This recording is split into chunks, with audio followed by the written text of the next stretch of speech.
I'm so happy to be here. I am so excited to have you here. So just a quick background on how we met.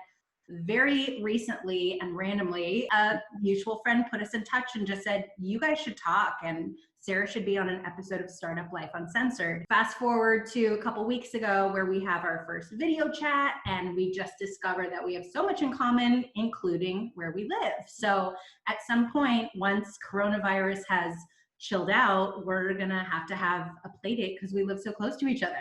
Yes, please. I would love that. I love that.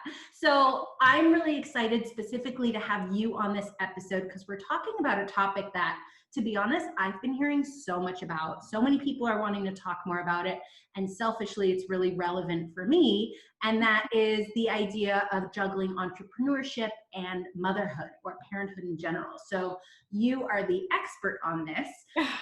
So I am so excited to have you here. I don't know about expert, but I have been through a lot of very interesting experiences as a mom and an entrepreneur. So hopefully I can share some of those. Absolutely. So just to get us started, wanted to have you share a quick background on what your professional journey has been like. Yeah, absolutely. So very first job was at a place called Current TV in San Francisco, which was Al Gore's TV network. He was kind of trying to do like you'd upload videos to the web and then they would put them on TV. It was very early days, but that was an amazing experience. And then, look, I didn't set out to be an entrepreneur. I got hired by a YouTube star named Phil DeFranco. He kind of taught me everything I knew about the YouTube space. And he's an amazing visionary and entrepreneur and YouTube talent and continues to build his empire. And as I was working with him, I noticed that there were many companies that were wishing to engage with YouTube talent and many talent that were starting to get really big numbers on YouTube and not sure how to manage their business.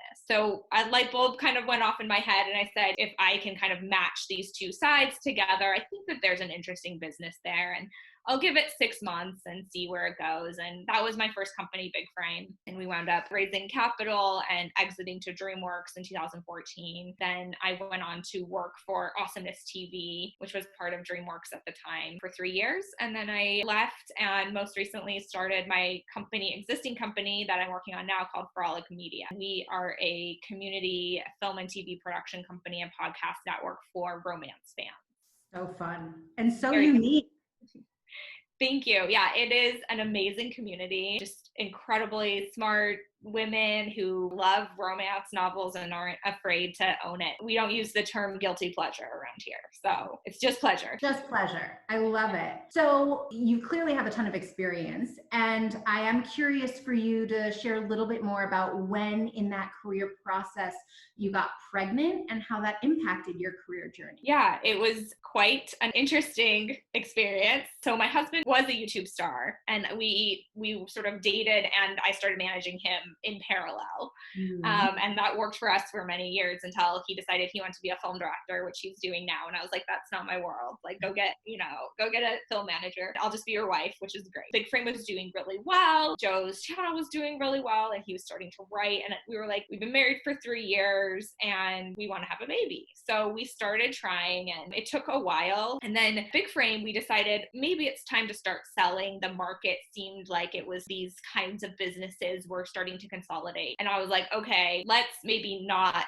have a baby right now because that would be just a very intense time. And I was like, I'll just take one more pregnancy test and then go back on birth control or whatever.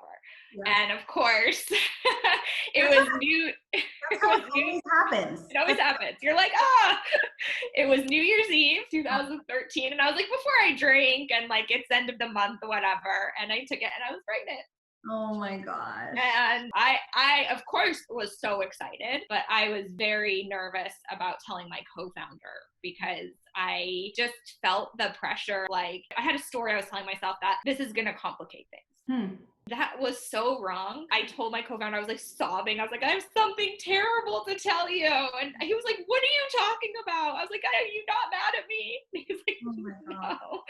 He's like, first of all, I'm a dad. Kids were 8 at the time or 9. And he's like, that doesn't come up, And he's like, I'm so happy for you. He was so supportive. The weirdest thing was we were in negotiations with a company and I had to we decided to disclose it to the lawyers. And it was before the 11-week mark, which if, you haven't had a baby yet, that's really when people say it's, safer. You Right. of course make your own choices, but 11 weeks is sort of the mark where it's like, okay, now the chance of miscarriage kind of goes down. So we like disclosed it to lawyers before I like announced it to How romantic. so romantic. I was like, legal disclosure.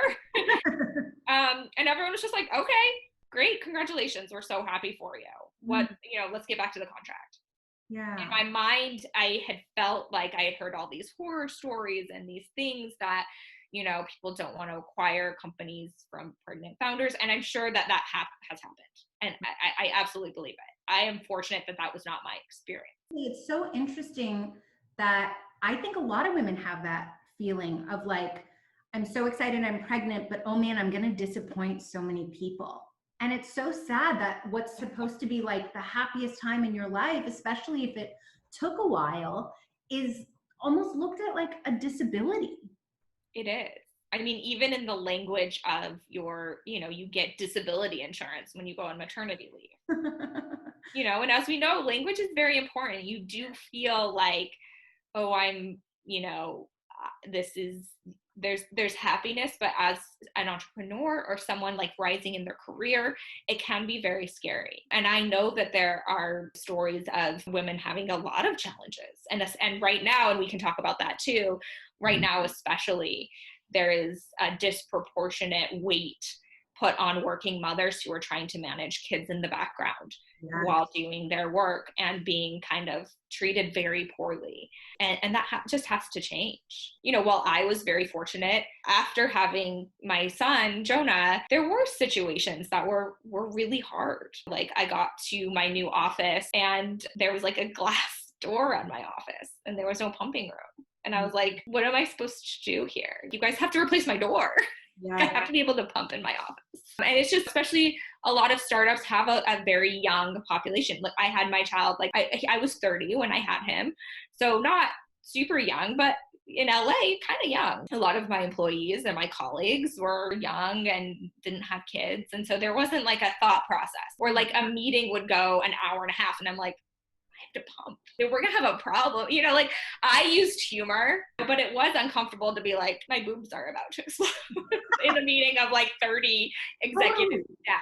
And it's one thing if you're in a room full of women or parents, but the whole thing is just so much more uncomfortable than it needs to be. And it also makes me think of the fact that, I've worked at a couple startups and both of those startups around the time that I first started, number one, maybe because it wasn't a developed company yet. And number two, because most people were young, they didn't really have parental leave policies like nailed down. And if they did, they were pretty awful. And I'm curious to get your opinion on at what point do you think companies need to be evaluating those to make sure that it doesn't have to be that awkward conversation with an employee? I think that a company of any size should have a policy or should have an understanding of if one of my employees gets pregnant. Even my company is 6 people. And we know what we're going to do if one of them decides to have a baby, because I think the burden of that conversation should not be on the expectant mother or father, frankly. Yeah. It really does need to be the responsibility of the company to have a plan in place. And unfortunately, it is the responsibility of the company, and our government has not stepped up to the plate to help with parental leave. And I think that's a huge detriment to society, frankly, because it's confusing that those first 3 months are so hard and so disorienting.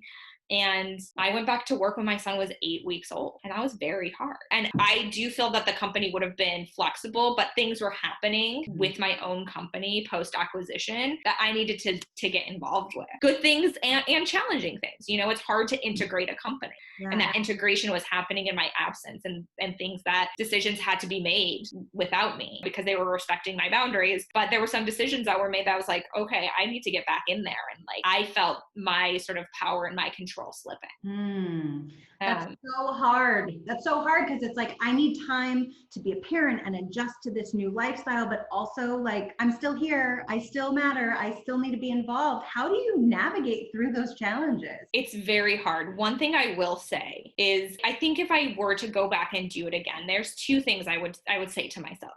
One is there's a world in which, and it depends on your employer, you can go back part-time, especially now. I think people are much more open to to part-time or partially work from home. And I do wish that I had asked for them because I genuinely believe that that would have been better for my mental health. I had a C-section. I was in my physical health. I was in pain, and it would have been better potentially for my child. He's totally well-adjusted and fine, but so far he's only 6, but, and the other thing is, even if you do go back early or like at 8 weeks, like I did, or even earlier, some women don't, they have jobs, they have to go back 3 weeks. Understand that yes, these early days are very important. However, your child's not going to remember it.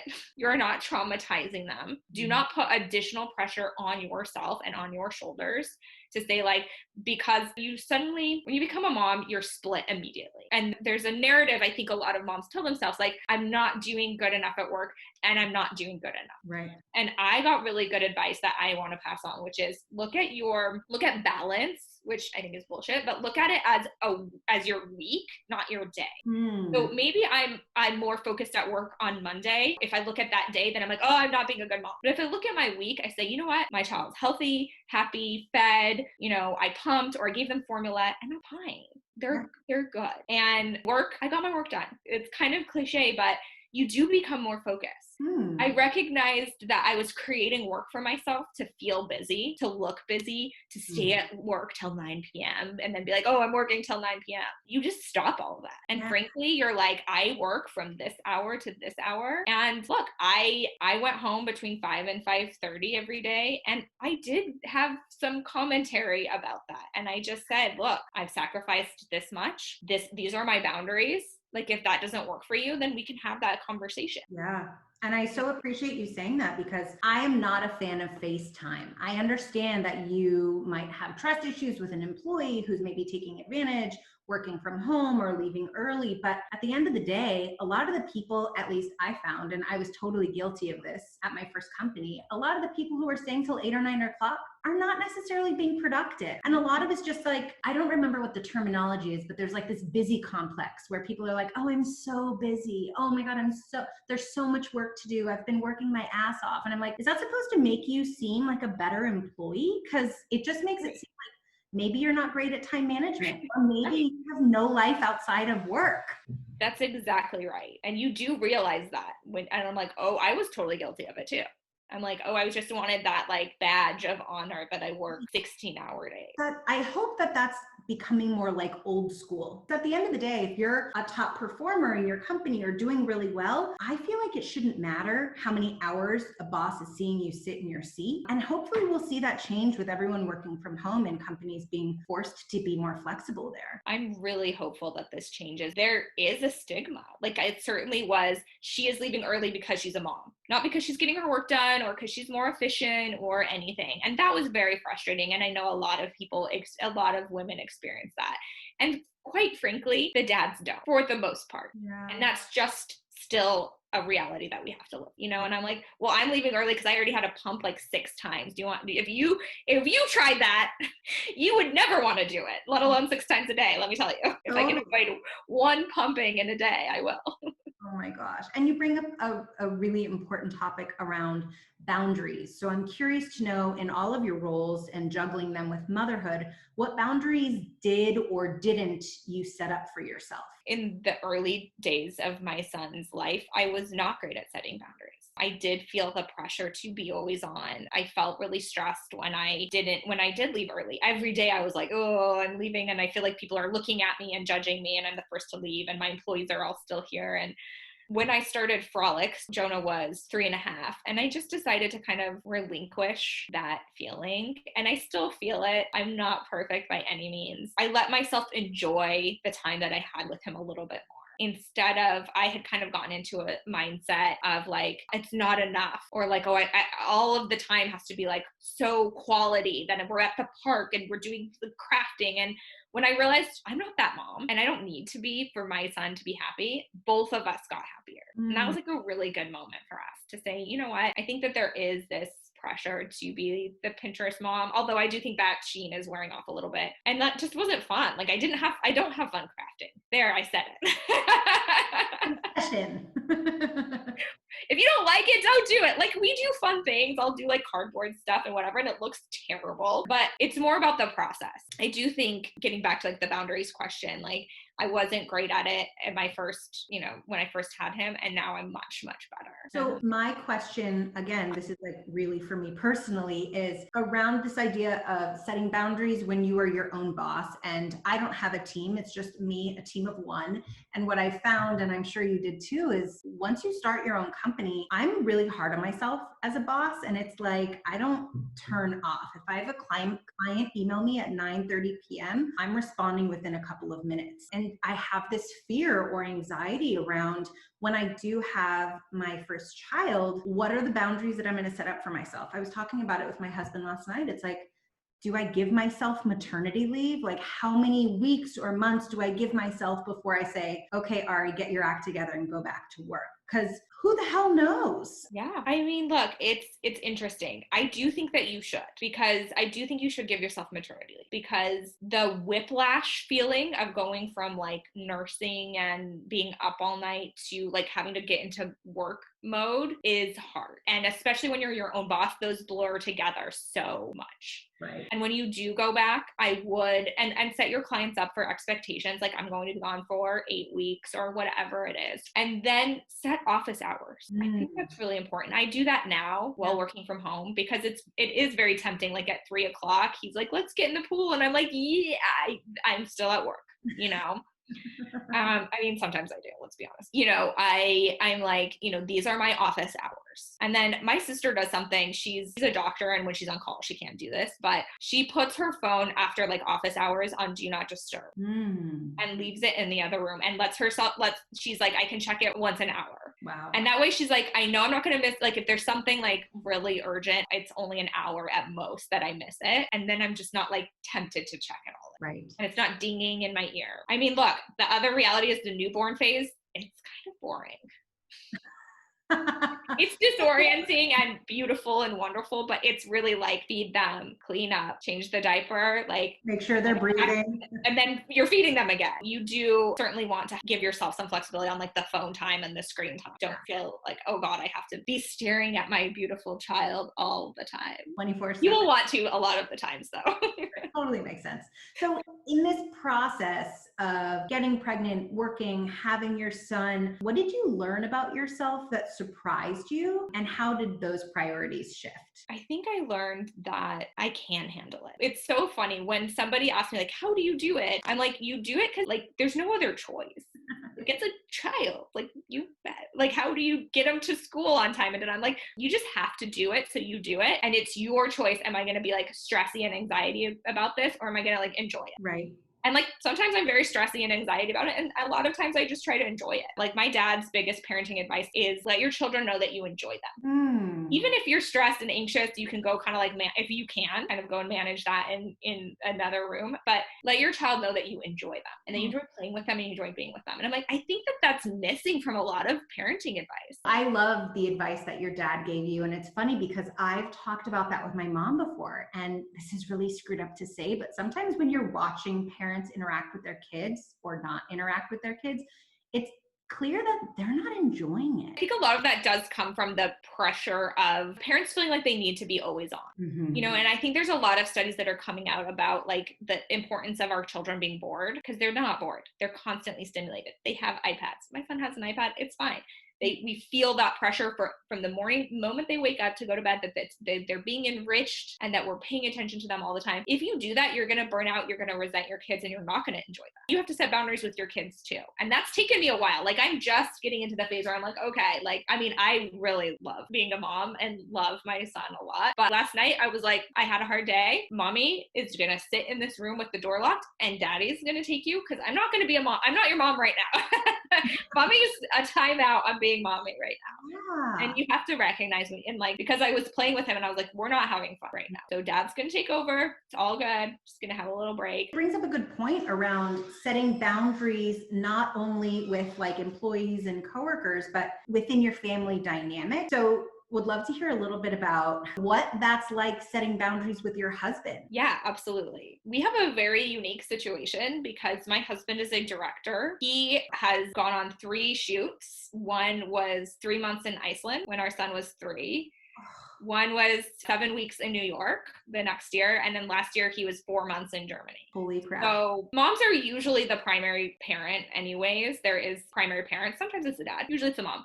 In our instance, it's very much me because of that situation. And it's hard on Joe, my husband, because when he comes back from these long times away, I'm like, these are the rules. This is how we handle this. This is the food he likes now. They change so much in those couple months, especially when they're little. And so we do have to be very communicative. And Jonah's just used to me being the everything, the drop off, the pickup, the food maker, the laundry, putting him to sleep. That's a big one that we're working on right now. We're working through that. It's not easy, but I think one thing that I recognized that I was doing was saying like, I like things done in this way. You don't do them in this way. So I'll just do them. And then maybe like be resentful and complain about it later. And so you have to, as the mom, usually the primary caregiver, just because of how things are, you could say like, if he takes Jonah to the park and he doesn't bring like enough snacks, that's okay. Yeah. It's hard to let go of that because I'm like, if I had taken him the snack, he would have like the applesauce pouchy that he likes and cold water and da-da.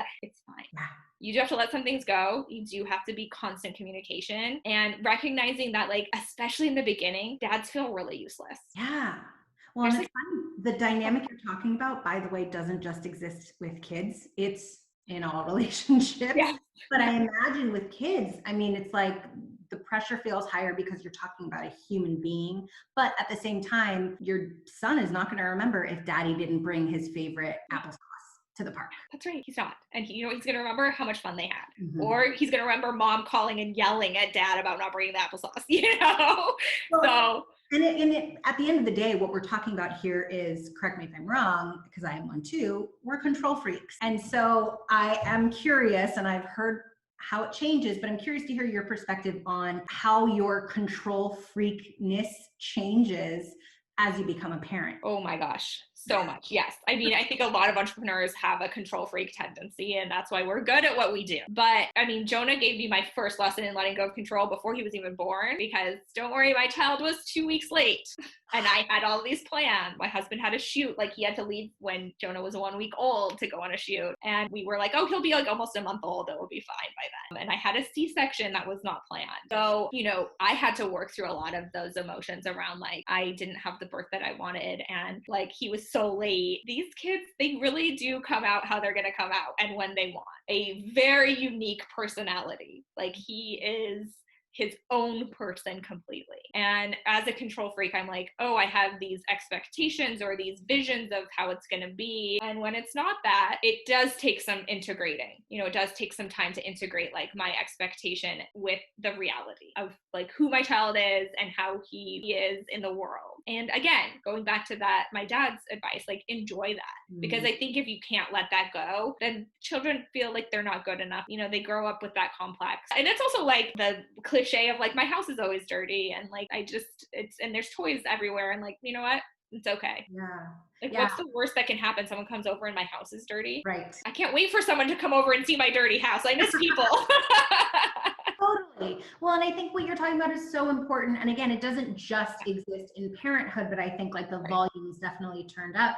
I know I refer to it as like the fantasy that I create in my head around all these scenarios because I'm a control freak. And, in my head, it's like, oh, well, if I was just in charge, it would be perfect. And it's like, it's a lot of pressure. And I know that even with my pregnancies and having miscarriages and even this pregnancy, it's like I had these fantasies of how it was going to go. And I think the reason why those moments were so painful and traumatic is because I had that fantasy in my head. And when it didn't go my way, I couldn't cope. And like mourning that, not even like the loss of a child, but mourning the fantasy that no longer exists is really hard. And I feel like, as screwed up as it sounds, I feel like that was my initiation and my training into parenthood, because I've learned, I'm not the best at it, but I've learned to relinquish that control. And I just think it's going to be so helpful as a new mom. It is. And it's hard. And it's a part of our personalities. And trust me, I grapple with it every day. I think a lot of what we're talking about today, and it is really important, and whether you're a parent or not, is about managing your own boundaries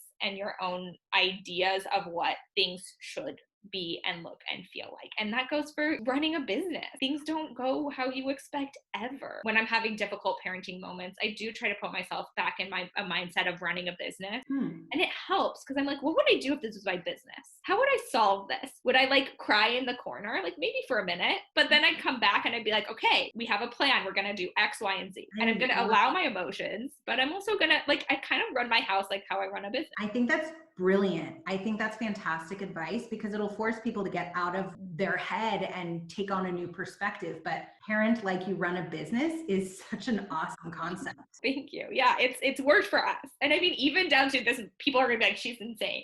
But like, we have like a family mission statement. I love that. Wait, what's your mission statement? I have to go find it and read it, but it's about our values. It's like, we value joy, we value passion to other people. We always leave anywhere we visit better than we left it. Cleaner, if we're camping or at somebody's house, we always leave it better than we left it. And respect. Those are sort of like the tenets of our. I love it. That sounds like my marriage contract. And I definitely, when we have a child, I love the idea of coming up with a family mission statement. Yeah. That's beautiful. Thank you. It's really worked for us, because we can always go back. Like when things kind of feel like they're going off the rails or whatever, it's like, okay, remember, like the foundation is respect. And respect is a huge one, I think, with kids. Like I've had a couple of people comment, like, you talk to your kid like he's an adult. And I'm like, yeah, because he can handle it. Like, of course, age appropriate stuff. We engage him in conversation. We respect him as his own person. Sometimes I have things where I'm like, oh, I wish you were like a little calmer, a little quieter. But like,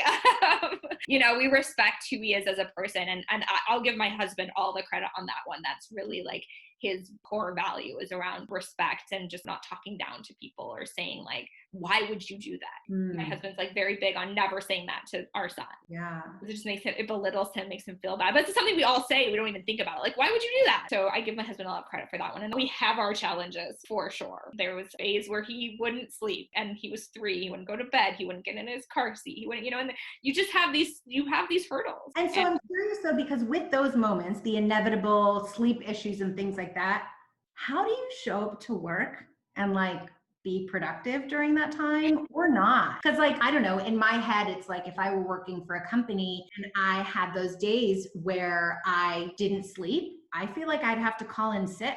I'm not going to be a good employee. I honestly think I went into like an altered state of consciousness.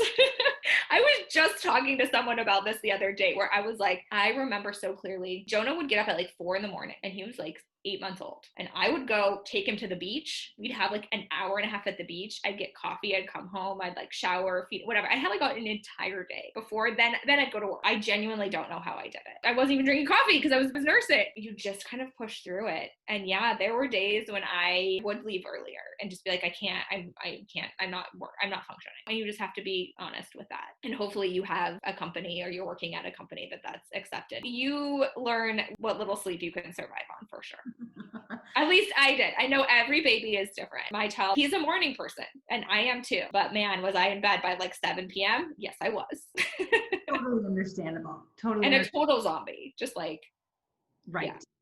Right. That part I'm not looking forward to, but I feel like I'm emotionally prepared for it. Yeah. I mean, it's so funny because I don't know what it is, but you just kind of like push through it. Like you don't know if it's like adrenaline or hormones or just like necessity, or knowing that there's an end date, frankly. Also, I mean, correct me if I'm wrong, I feel like when you have a newborn, like you are in survival mode, not only for yourself to survive, but you're literally like, how do I keep this little weird human alien thing alive? Yes, it's very much that. Yeah.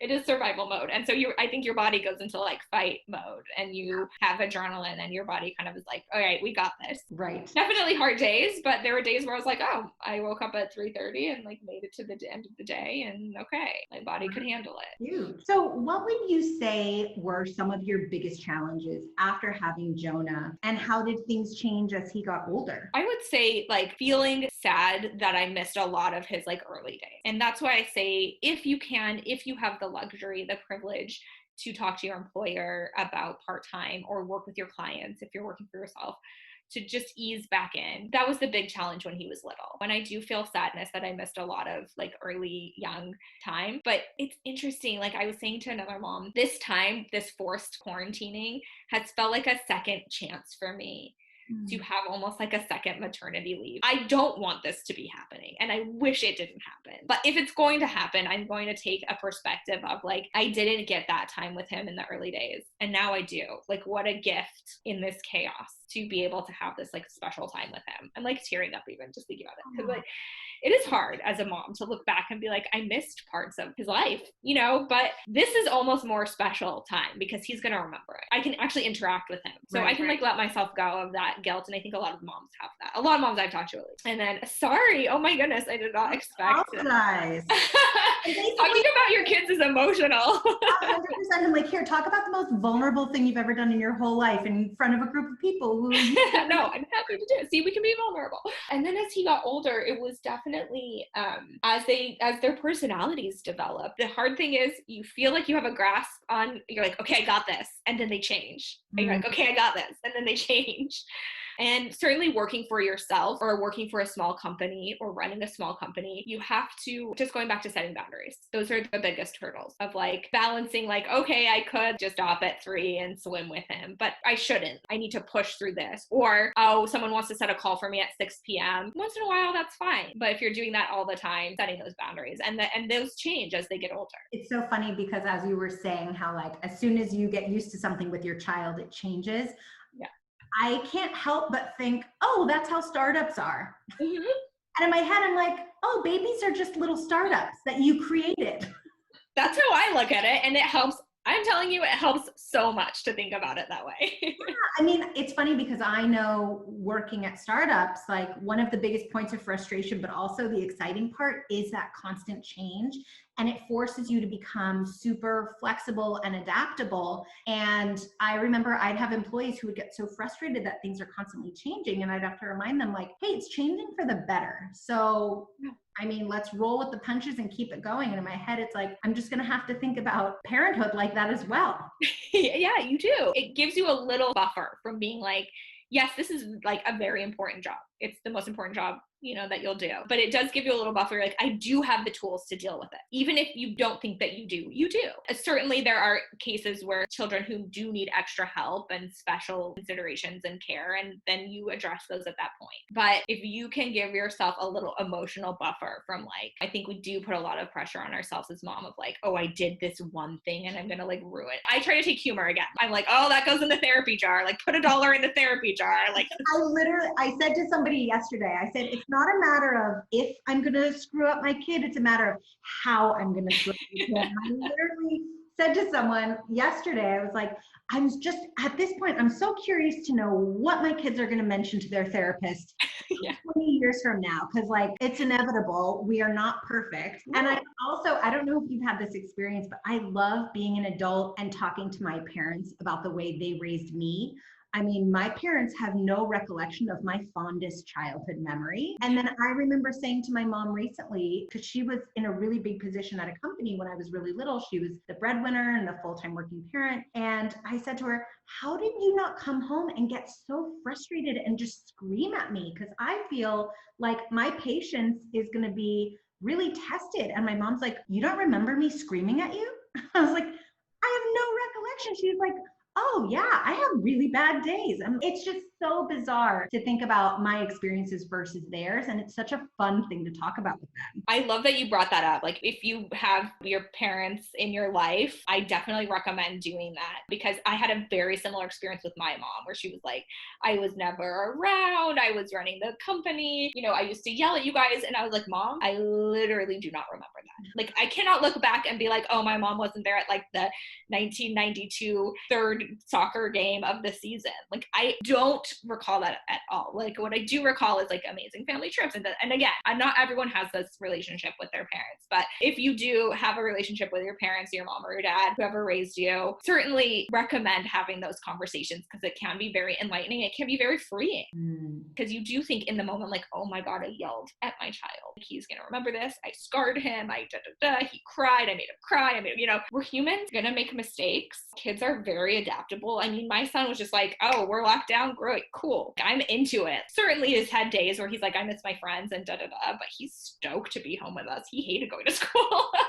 I'm like more nervous about what's going to happen when school opens back up. He's going to be like, excuse me. Speaking of adaptability, he's going to have to roll with the punches. Yes, he is. There's a lot of unknowns of what's going to come out of this time, but I'm hopeful for the kids that are my son's age that they will be more adaptable to things, and they will be able to say, like, went through this thing and remember some of it, but probably not a lot of it. And hopefully it gives them a sense of adaptability and resilience. That's another thing, like, that I'm trying to learn and I'm trying to instill in my child, is that resilience and that grit. And then going back to the startup thing, that's a lot of what people talk about. You need to be successful in startups is resilience and grit. And that's a big correlation between resilience and grit in children and success.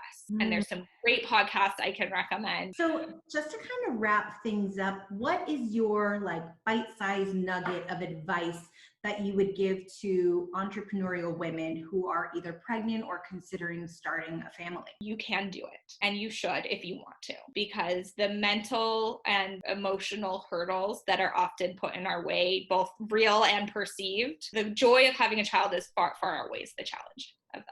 I love that. I'm a big advocate. I think it's frankly made me a better entrepreneur, more focused. I'm also an advocate of, if you don't want to have kids, not having them and not going down to that pressure. Again, my number one thing is enjoy your children. Not all the time. They can be extremely loud and stressful, and you're not meant to be like stuck with them for months on end like we are right now.